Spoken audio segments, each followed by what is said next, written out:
I'm Lisa K. Donner, along with Mark Angelides, Sarah Calgill, Tim Donner, and Pernell Bird. And this is the Conservative Five, Liberty Nation's online TV news program.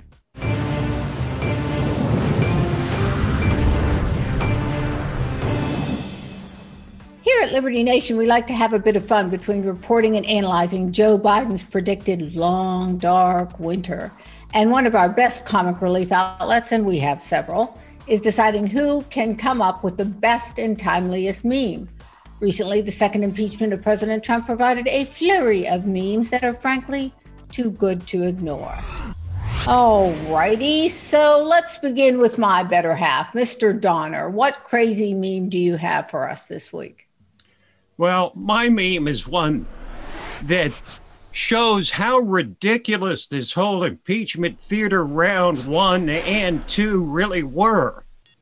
Trump beating them twice in trials that weren't real trials, for impeachments that weren't real impeachments, with a judge who wasn't a real judge, using so-called evidence that wasn't really evidence, some of which was flagrantly falsified. But this meme is all about how, in the end, conviction was never the goal for the left. The goal was theater and the need, for whatever reason, to continue playing out their obsession with Donald Trump. What are they going to do now that he's gone? Impeachment round 3, anyone? All right. Well, Pernell, you're out in the Hollywood area. You must know a lot about movies. So what crazy meme do you have for us this week? Well, this is a great meme. It's obviously referencing Austin Powers series, which was a delight back in the before times, as I call them. And I like this meme because, it really speaks to the surreal ridiculousness of impeaching a man who no longer holds office. There's a strange quality in the left. It's like, when you break up with someone you love, there can be regret, even if it was your idea, even if that person was the love of your life. Well, with Donald Trump, he was the hate of the left's life. He was, and there's now like a hate vacuum that they have to fill with 75 million racists. But I really think the impeachment circus was really just one more dance at the hate prom with their beautiful dream date from hell, Donald John Trump, and they just needed to have that. It was like the last kind of booty call before you finally say goodbye. They couldn't let him go too quickly. Even if he's gone, he's already left Washington. He's down in Florida. Let's impeach him anyway. We hate the guy so much and with such fervor. All right, Sarah girl. Okay, well, my meme is all about how Trump is replacing the most interesting man in the world. Obviously, he has held the world's attention now for 4 years, and they've had to impeach him twice. And even when they impeach him, they don't convict him. So I like that one. I throw it out there as the smug, I win, you lose expression on Trump's face. And to me, it made me laugh. And I didn't have a bad breakup over it. All right. Well, before we go to my meme, Tim, what was Trump holding up the Stanley Cup? Or am I hallucinating? It's a good question, because it sure looks like the Stanley Cup. What's amazing is that the national media never picked up on that picture. Just kidding. No, it might have been the Stanley Cup, or as Sarah said, some kind of massive wrestling trophy. I'm not sure, but we ought to discover. I think we'll assign Mark to investigate the provenance of that picture. Maybe if you open up the cup, inside will be Pernell's hate vacuum.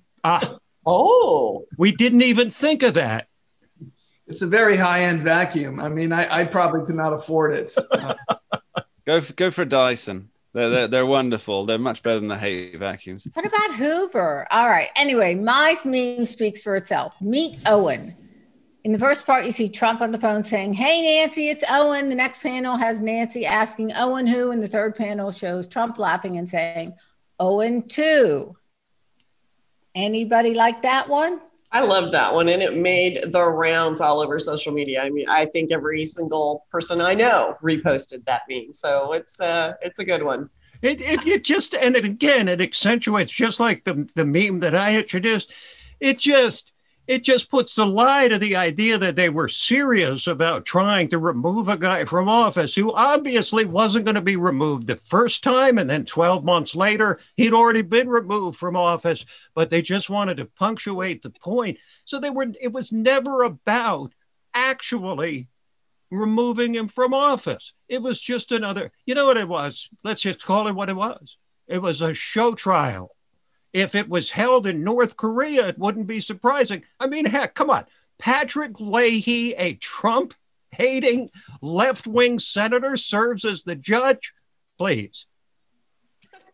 Well, let's not bring too much meaning to memes here, Tim.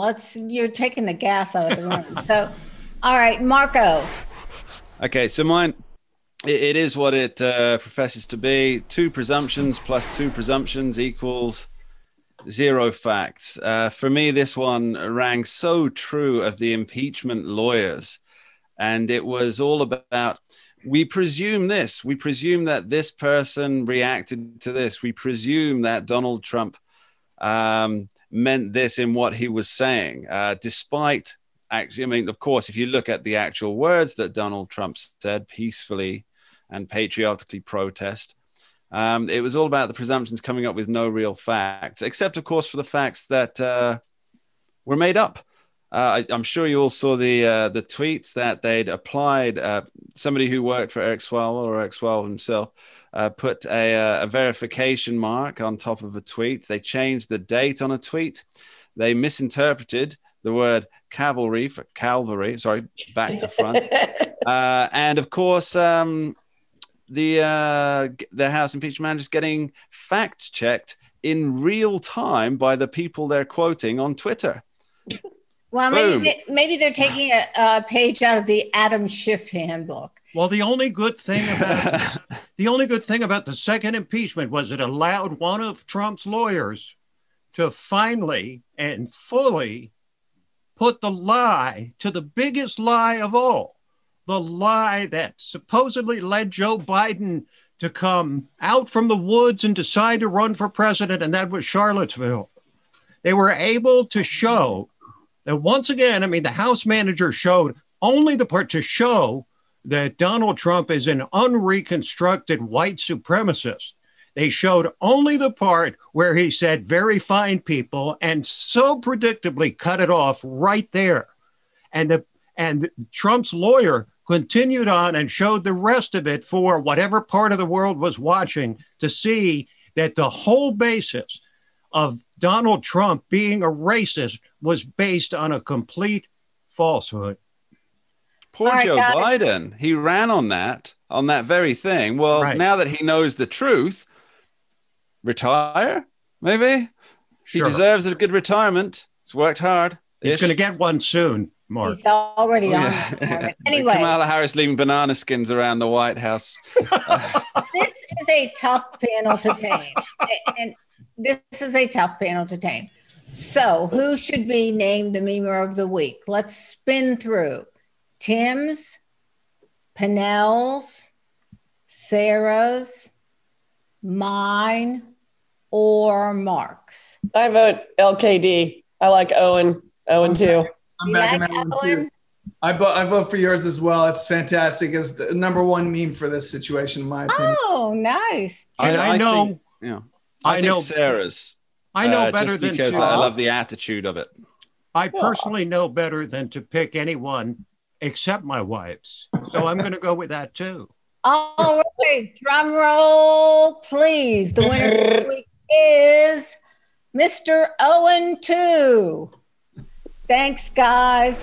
Let's hear from y'all next week in our kicker segment when we'll have, well, I don't know, but Sarah will come up with something fun.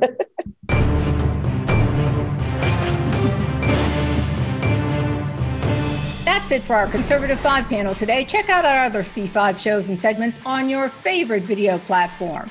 YouTube, Vimeo, Rumble, we're on them all. As well, Liberty Nation has its own Roku channel where you can see all our TV productions.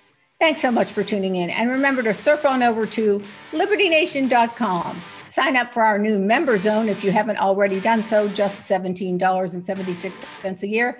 And remember, folks, liberty all the time and everywhere.